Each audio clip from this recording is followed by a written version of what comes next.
ഇപ്പൊ film stories തന്നെ പറയണമെന്ന് പറയുമ്പോഴേ ഇപ്പൊ ബന്ധങ്ങളുടെ കഥകൾ പറഞ്ഞു, സിനിമയിലെ വയലൻസ് വല്ലാതെ കൂടി, വയലൻസ് ആളുകളെ സ്വാധീനിക്കുന്നു എന്നുള്ളൊരു വിമർശനം കൂടി ഉണ്ടല്ലോ. അതിനൊരു ബദലായിട്ടായിരിക്കോ? ഇതൊന്നിനും ബദലല്ല യഥാർത്ഥത്തില്. ഇത് നമ്മൾ ഉണ്ടാക്കുന്ന ഒരു കൂട്ടായ്മയുടെ പടമാണ്. അപ്പോൾ അതുകൊണ്ട് നമ്മൾ ഇത്തരത്തിലുള്ള ഒരു ഫാമിലി സ്റ്റോറീസിൻ്റെ ആവശ്യമുണ്ടെന്ന് നമുക്ക് മനസ്സിലായി. അത് ഇവിടെ വന്നിട്ടുള്ള അതിനൊരു സ്പേസ് ഉണ്ടെന്ന് നമുക്ക് മനസ്സിലാക്കാൻ സാധിച്ചു. ഡെഫിനറ്റായിട്ട് അങ്ങനത്തെ ഒരു ഫിലിം ഇവരെല്ലാം വെച്ച് നമുക്ക് ചെയ്യാൻ സാധിക്കും എന്നുള്ളതിനെ നമ്മൾ കണ്ടുകൊണ്ട് ഈ ഒരു പേര് നമ്മൾ സെലക്ട് ചെയ്തു. ഫാമിലി സ്റ്റോറീസ് എന്നുള്ളൊരു കൺസെപ്റ്റിൽ നമ്മളിങ്ങനെ കൊച്ചി ബേസ്ഡ് ആയിട്ടുള്ള 5 സ്റ്റോറീസ്, കോഴിക്കോട് ബേസ്ഡ് ആയിട്ടുള്ള 5 സ്റ്റോറീസ്, അങ്ങനെ അതിനെ ആന്തോളജി ആക്കാൻ കാര്യം എന്ന് പറയുന്നത് കൂടുതൽ ആൾക്കാർക്ക് ഇതിനകത്ത് പങ്കെടുക്കാൻ പറ്റും. 5 വിവിധ സ്റ്റോറികൾ വരും, അതിനെ ലിങ്ക് ചെയ്യാൻ പറ്റും. അപ്പം നമ്മളൊരു കൾച്ചറൽ റെപ്രസെൻറ്റേഷൻ തന്നെ ഇതിനകത്ത് ഉണ്ടാവും. കൊച്ചി ഒരു കഥാപാത്രമാവും, കോഴിക്കോട് ഒരു കഥാപാത്രമാവും, തിരുവനന്തപുരം ഒരു കഥാപാത്രമാവും, പിന്നീട് അല്ലെങ്കിൽ ഒരു മധ്യ കേരള അല്ലെങ്കിൽ ലൈക്ക് മലബാർ ഏരിയ അതൊരു കഥാപാത്രമാക്കി, അങ്ങനെ വിവിധ മേഖലകളെ ബേസ് ചെയ്തുകൊണ്ട് അതിൻ്റേതായ കഥകൾ പറയാൻ സാധിക്കും. അതിൻ്റെ മണ്ണിൻ്റെ കഥ നമുക്ക് പറയാൻ സാധിക്കും. അത് മനസ്സിലായോ ഞാൻ പറഞ്ഞ? അങ്ങനെ ഒരു അപ്രോച്ച് നമ്മൾ എടുക്കുകയാണ്. അതാണ് നമ്മൾ എടുക്കുന്നതിനകത്ത്. ഇത് നമ്മുടെ ഇവിടെ മാത്രമല്ല പുറം ലോകത്തിലേക്കും ഇത് വന്നിട്ട് കൊണ്ടെത്തിക്കാൻ സാധിക്കും എന്നുള്ളതാണ്. കാരണം കേരളത്തിനെ മനസ്സിലാക്കാനും കേരളത്തിൻ്റെ കൾച്ചർ മനസ്സിലാക്കാനും അതേപോലെ തന്നെ അങ്ങനെ ഉള്ള ഒരു ഇൻഡിപെൻഡൻറ്റ് സിനിമയുടെ വന്നിട്ടുള്ള ഒരു ആവിർഭാവമാണ് നമ്മൾ ഇതിനകത്ത് കാണുന്നത്.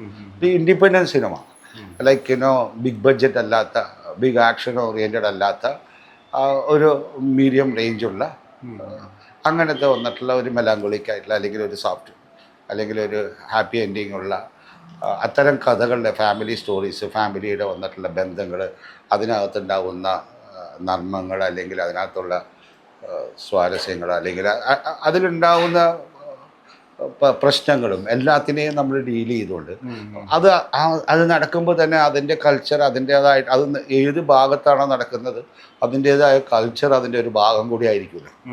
അതെല്ലാം വരുന്ന ഒരു സിനിമേനെയാണ് നമ്മൾ ഇതിലൂടെ കാണുന്നത്. അപ്പോൾ അതുകൊണ്ടാണ് ഫസ്റ്റ് കൊച്ചിനെ ബേസ് ചെയ്തത് 5 ഫാമിലി. അപ്പോൾ അതിന് കൊച്ചിയുടെ പല കാര്യങ്ങളും അതിനകത്ത് വരും. തിരുവനന്തപുരത്ത് ചെയ്യുമ്പോൾ തിരുവനന്തപുരത്തിൻ്റെ പല കാര്യങ്ങളും അതിലൂടെ വരും. കോഴിക്കോട് വരുമ്പോൾ കോഴിക്കോടിൻ്റെ പല കാര്യങ്ങളും സീരീസ് ആണ്. അപ്പോൾ അതൊരു ഇതൊരു നമ്മൾ തുടക്കി വെച്ചിരിക്കുന്ന അത് തന്നെ ഒരു 3 സിനിമ ഞങ്ങൾക്ക് ഒരുപാട് പേർക്ക് വർക്ക് ചെയ്യാൻ പറ്റില്ല. അങ്ങനെ ഒരു മാക്സിമം ആൾക്കാർക്ക് ഇതിനകത്തേക്ക് ഒരു കാര്യം തെരഞ്ഞെടുത്തിട്ടുള്ള സംവിധായകരെ പറ്റി ചോദിച്ചാലേ, ഇപ്പോൾ ഓരോരുത്തരുടെയും ഒരു ഫിലിം സ്റ്റുഡന്റ് എന്നുള്ള രീതിയിൽ രവീന്ദ്ര സാറിന് ഏറ്റവും സ്ട്രൈക്കിംഗ് ആയി തോന്നിയ ഒരു ഘടകം പറഞ്ഞാൽ അങ്ങനെ ചോദിച്ചോട്ടെ. നിങ്ങൾക്ക് ചോദിക്കാണ്ട് ചോദിക്കാം, ഞാൻ എൻ്റെ ഉത്തരം പറയാം. മെക്കാർട്ടിന് എന്താ സ്പെഷ്യൽ ആക്കുന്നത്? മെക്കാർട്ടിന് എത്ര ഹിറ്റ് കൊടുത്ത ആളാണ്, നിങ്ങൾ മനസ്സിലായില്ലേ? ഇന്നും വന്നിട്ട് നമ്മൾ ഒരു യൂട്യൂബ് എടുത്ത് നിങ്ങൾ വാളിൽ കണ്ടു കഴിഞ്ഞാൽ എങ്ങനെ നിങ്ങളൊരു 5 മിനിറ്റ് സ്ക്രോൾ ചെയ്താൽ അല്ലെങ്കിൽ 2 മിനിറ്റ് സ്ക്രോൾ ചെയ്താൽ പഞ്ചാബി ഹൗസിലെ ഒരു സാധനം നിങ്ങളുടെ കയ്യിൽ വരും അല്ലേ? ഇല്ലേ? വരില്ലേ? അപ്പോൾ ഇവരുടെ ബേസിക്കായി ഇവരുടെ എത്രയോ പടങ്ങൾ വന്നിട്ടുള്ളതിനകത്തേക്ക് തെങ്കാശിപട്ടണം ഹിറ്റ് പടങ്ങൾ കൊടുത്ത് അതിൻ്റെ കോമഡികൾ രസിച്ചുകൊണ്ടേ ഇരിക്കുന്ന ആൾക്കാരല്ലേ അല്ലേ? ഉണ്ട്. അപ്പോൾ പിന്നെന്താണ് അതിനകത്തുള്ള മെക്കാർട്ടിനെ സ്പെഷ്യലാക്കുന്നത്? കോമഡി മാത്രമല്ല, പുള്ളിയുടെ ഇതിനകത്ത് കോമഡിയും അതിനകത്തൊരു സെൻറ്റിമെൻറ്റും ഒരു ഡ്രാമ എല്ലാം മിക്സ് ചെയ്തിട്ടുള്ളൊരു ജോണറല്ലേ പത്മകുമാർ അന്നും ഹിറ്റ് കൊടുത്തിട്ടുണ്ട്. ഈയിടയ്ക്കും ജോസഫ് എന്ന് പറയുന്ന ഒരു ഹിറ്റ് കൊടുത്തിട്ടുണ്ട്. പിന്നെ അതിനപ്പുറത്തേക്ക് എന്താ ഞാൻ പറയണ്ടേ? പത്മകുമാറിൻ്റെ വിഷ്വൽ ലാംഗ്വേജിൽ ഏറ്റവും ഇഷ്ടമുള്ളത് എന്താ? അല്ല, ഞാനിപ്പോൾ സമീപകാലത്തെ പടം തന്നെ പറഞ്ഞു കഴിഞ്ഞാൽ തന്നെ ജോസഫ് വന്നിട്ട് ജോജുവിനെ വന്ന് ഒരു സ്റ്റാറാക്കി മാറ്റിയ ഒരു പടമാണ് അല്ലേ? എനിക്ക് ജോജുവിനെ ഒരുപാട് വർഷമായിട്ട് തന്നെ അറിയാം. ഞാൻ കിളിബോയിൽ വെച്ചാണ് കൂടുതൽ അടുത്തത്. അതിന് ഒരു ഫാമിലി സ്റ്റോറി പറയാനായിട്ട് പത്മകുമാർ വളരെ സ്മാർട്ടല്ലേ? ജിബു ജോക്കപ്പിനെ പറ്റി ചോദിക്കാറുണ്ടോ? ഞാനിപ്പോൾ എന്താ പറയുന്നത്, മോഹൻലാലിനെ വെച്ച് പടമെടുത്തുണ്ട്. വെള്ളി മൂങ്ങ ഓക്കെ ഇല്ലേ? ഇത് ഞാൻ എന്താ പറയാന്നറിയാം, നിങ്ങൾ ഈ ഓരോരുത്തരെ പറ്റിയും ചോദിക്കുമ്പോൾ ഇവരെല്ലാവരെ കുറിച്ച് ഞാൻ പറയുന്നതിനേക്കാളും ജനത്തിന് നന്നായിട്ട് അറിയാം. ഈ പറയുന്ന GS വിജയനെ അറിയാം, രമേശ് പിഷാരടിനെ നന്നായിട്ട് അറിയാം. സമീപത്തിൽ 2 അദ്ദേഹം ഈ മിമിക്രിയിലൊക്കെ വന്നിട്ടുള്ളത് വൻ വിപ്ലവം തന്നെ ഉണ്ടാക്കിയിട്ടുള്ളതാണ് അവർ രണ്ടുപേരും തമ്മിലുള്ള കോമ്പിനേഷനിൽ. അത് തന്നെ. അപ്പോൾ എന്ന് പറഞ്ഞാൽ ഒരു വ്യത്യസ്ത സ്കിറ്റുകൾ കൊണ്ടുവന്നിട്ട് അതിനു മുമ്പ് ഇല്ലാത്തത് തന്നെ പല രീതിയിലുള്ള ന്യൂ കൺസെപ്റ്റ്, ഇന്നോവേറ്റീവ് കൺസെപ്റ്റുകൾ കൊണ്ടുവന്ന് ചെയ്തതാണ്. അതുപോലെ തന്നെയാണ് വന്ന് ജയറാമിനെ വെച്ചിട്ടുള്ള ഭയങ്കര ഇവരെല്ലാവരും മമ്മൂട്ടിയെ വെച്ച് വരെ പടം ചെയ്ത ആൾക്കാരാണ് ഇതിനകത്ത് നിൽക്കുന്നത്. അപ്പം പിന്നെ ഞാൻ ഇതിനെക്കുറിച്ചിട്ട് ബാക്കി എന്താണ് എന്ന് പറഞ്ഞാൽ ഒരു തരത്തിലൂടെ നോക്കിക്കഴിഞ്ഞാൽ നിങ്ങൾ ഇവരെല്ലാവരും മോഹൻലാലിനെ വെച്ച് പടം ചെയ്തവരാണ്. അത് 5 പേരും അല്ലെ മമ്മൂട്ടിനെ വെച്ച് അങ്ങനെയാണ് ഈ ഇരിക്കുന്നവർ ഒക്കെ സൂപ്പർ സ്റ്റാർസിന് കൊമേഴ്ഷ്യൽ സിനിമയുടെ സ്വഭാവം തന്നെയായിരിക്കും. ഐ മീൻ ഫൺ കൊമേഴ്ഷ്യൽ സിനിമയുടെ സ്വഭാവം തന്നെയായിരിക്കും ബേസിക്കലി. നല്ല സിനിമ എന്ന് പറയാം. ഞാൻ ഈ ചോദിക്കണതിനകത്തേക്ക് industry based cinema commercial cinema എന്ന് പറയരുത്. കൊമേഴ്ഷ്യൽ സിനിമ എന്ന് നിങ്ങൾ എങ്ങനെയാണ് അതിനെ വിളിക്കുക? എനിക്കൊന്ന് മനസ്സിലാക്കി തന്നാൽ കൊള്ളാം. എന്നാൽ നമ്മൾ തമ്മിലുള്ള ഒരു കമ്മ്യൂണിക്കേഷന് വേണ്ടിയിട്ടാണ്. ഞാൻ വേറെ എന്തെങ്കിലും ക്വസ്റ്റ്യൻ ചെയ്യല്ല. എന്ത് രീതിയിലുള്ളതിനെയാണ് നിങ്ങൾ കൊമേഴ്ഷ്യൽ സിനിമ എന്ന് വിളിക്കുന്നത്? നിങ്ങളുടെ ധാരണ എന്താണ്?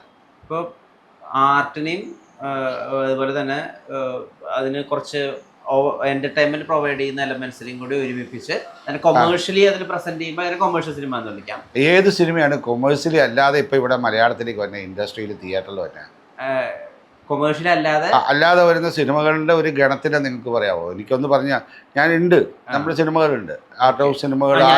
സിനിമ ഇപ്പൊ കഥാവിശേഷൻ പോലൊരു സിനിമ, അല്ലെങ്കിൽ സേലിപ്പത്തായം പോലൊരു സിനിമ, അല്ലെങ്കിൽ എന്താ പറയാ മതിലുകൾ പോലൊരു സിനിമ ഒക്കെ കൊമേഴ്ഷ്യലി ആളുകൾ പോയി കണ്ട് കളക്ട് ചെയ്ത സിനിമകളല്ല, പക്ഷെ അത് നല്ല സിനിമകളാണ്. യെസ്. അപ്പൊ അവരിൽ ഡയറക്ടേഴ്സ് ആരായിരുന്നു? ടി വി ചന്ദ്രൻ, അടൂർ ഗോപാലകൃഷ്ണൻ, മനസ്സിലായോ? അതേപോലെ കാഞ്ചന സീത പോലത്തെ സിനിമ എടുത്ത അരവിന്ദ്, ഇന്നില്ല അദ്ദേഹം വന്നിട്ടുള്ളത്. ഇന്നിപ്പോ കൂടുതൽ സിനിമ എടുക്കാൻ ടി വി ചന്ദ്രനുണ്ട്. അവരല്ലല്ലോ ഇതിന്റെ സംവിധായകര്, അല്ല. ഭരതേട്ടൻ അത് വ്യത്യസ്തമായ സിനിമകൾ എടുത്തിട്ടുണ്ട്, പത്മരാജൻ സാറ്, അങ്ങനെ. പക്ഷേ ഈ പറയുന്ന ഡയറക്ടേഴ്സ് എടുത്ത സിനിമകൾ നിങ്ങൾക്ക് നന്നായിട്ട് അറിയാമല്ലോ. ഓക്കെ. നമ്മൾ ഈ സിനിമകൾ എന്തിനാണ്? നമ്മളിതിന് ജനകീയമായിട്ട് മാറാൻ വേണ്ടിയിട്ടാണ്. ഇതിൻ്റെ ഉദ്ദേശം എന്താണ്? ഇവർ പോപ്പുലർ ആവണം, അല്ലേ? ആര്? ഞങ്ങളുടെ ആക്ടേഴ്സ് തിരിച്ച് നിങ്ങളുടെ മൈൻഡിലേക്ക് വരണം. മൈൻഡിലേക്ക് വരണമെങ്കിലോ അത് കൂടുതൽ നന്നായിട്ട് വരണം. നന്നായിട്ട് നിങ്ങൾ രസിച്ച് അതിനെ കാണുകയും അവരെ രണ്ടാമത് നിങ്ങൾ സ്വീകരിക്കുന്നതിലൂടെ അവർ പിന്നീടും വന്നിട്ടുള്ള ബിസി ആയിട്ടുള്ള വ്യത്യസ്ത സിനിമകളിൽ അഭിനയിക്കാൻ സാധിക്കണം. അതിന് ഈ ഒരു മെത്തേഡ് അല്ലാതെ വേറൊരു മെത്തേഡ് നിങ്ങൾ പറഞ്ഞ എനിക്കൊന്ന് മനസ്സിലാക്കാൻ വേണ്ടിയാണ്. ഞാൻ ചെയ്തെങ്കിൽ തിരുത്താലോ, തുടങ്ങാൻ പോകുന്നതിലൂടെ. അല്ല, നിങ്ങൾ പറഞ്ഞു തന്നാൽ എനിക്കത് ആ തരത്തിലുള്ള കാര്യങ്ങൾ ഞങ്ങൾക്ക് ഡിസ്കസ് ചെയ്യാമല്ലോ. എനിക്ക് ആസ് എ പ്രേക്ഷകൻ, ആസ് എ ജേർണലിസ്റ്റ്, നിങ്ങൾക്ക് നിങ്ങളുടെ അഭിപ്രായങ്ങൾ പറയാമല്ലോ. അല്ല, സിനിമയിൽ അഭിനയിച്ച നടന്മാരെ സുപരിചിതമാക്കാൻ സിനിമ ചെയ്യാന്നുള്ളത് തന്നെയാണ് ഏറ്റവും നല്ലത്. ഈ പറയുന്ന ഒരു കോമ്പിനേഷനെ നിങ്ങൾ എങ്ങനെ കാണുന്നു? ഈ ആക്ടർ ഡയറക്ടർ കോമ്പിനേഷൻ, ആക്ടർ ഡയറക്ടേഴ്സിന്റെയും ഈ ക്യാമറമാന്റെയും ടെക്നീഷ്യൻസിന്റെയും കോമ്പിനേഷനെ നിങ്ങൾ എങ്ങനെ നോക്കി കാണുന്നു? എനിക്ക് തോന്നുന്നു സാർ, ഇപ്പം പുതിയ ആൾക്കാരിലേക്ക് പഴയ ആളുകളുടെ പെർഫോമൻസ് വെച്ചിട്ട് അവർ മനസ്സിലാക്കിയ ഒരു മീറ്റർ ഉണ്ടാവും. ഇപ്പൊ സിദ്ദിഖ് ലാൽ സിനിമ ചെയ്യുന്നു, അവർ കണ്ടിട്ടുള്ളത് മുഴുവനും NN പിള്ള സാറിന്റെ നാടകങ്ങളാണ്. അപ്പൊ അവർക്ക് തോന്നുന്നു തിലകന് മുകളിൽ നിൽക്കാൻ കഴിവുള്ള ഒരാളെ വേണം. അപ്പൊ അവർക്ക് തോന്നുന്നു അത്രയും ശക്തിയുള്ള മനസ്സിലേക്ക്, ജനങ്ങളുടെ മനസ്സിലേക്ക് ഇറങ്ങിയിട്ടുള്ള ഒരാളെ വേണം. അപ്പൊ അവർ NN പിള്ളയെ ചൂസ് ചെയ്യുന്നു. സോ അതൊരു NN പിള്ളയെ നമ്മൾ ഇതുവരെ കാണാത്ത ഒരു ഫോമില് ഗോഡ് ഫാദറിൽ കണ്ടു.